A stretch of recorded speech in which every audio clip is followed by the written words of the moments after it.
Hi, I'm Sandy Genovese and welcome to the Ellison Education video series. You know, a short school week presents many challenges, and one solution could be to celebrate Game and Puzzle Week with student-made games that short week before Thanksgiving. If you look at the table, I'm going to start by showing you the game pieces. This is a SureCut die, and it's in the extra large size, and it includes all the moving parts for the game. There's a 3D cube that we'll see how it turns into dice. There are the little markers to mark your place. There is a circle with a hole in it that you turn into a spinner.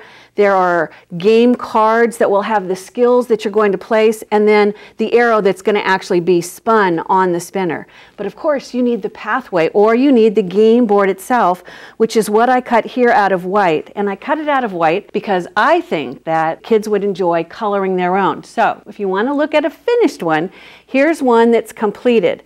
And if you look here, I've got the start at the bottom, and then I've colored the path. I've used tiny fish to attach to the little square at the bottom so that it's easy to grab onto to move their place. And then if you look over here, I've got two choices. You can turn the 3D cube into dice and you can color the dice with dots, or you can actually put the number on the dice, or you can use the circle that's included with the arrow and the kids can spin. The game cards is where all the personalization really comes into play, because if John is working on his 7 times tables, that's what he puts on his game cards. If Sarah is working on states and state capitals, that's what she puts on her game cards. And then if John and Sarah are playing the game together, if you flip it over, it would have the question and the answer. So Sarah would say to John, what's the answer to 7 times 6? And of course, she's looking at the answer on her card. If he says 42, that gives him the right to either spin the spinner or to roll the dice in order to move the game pieces. The beauty of it is how personalized it is.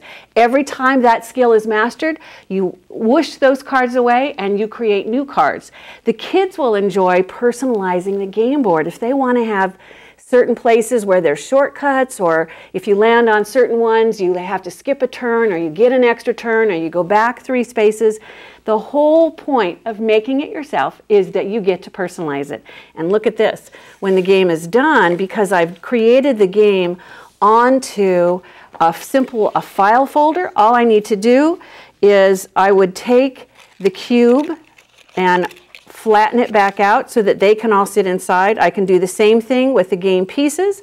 I just close up the file it away, boom. You know what?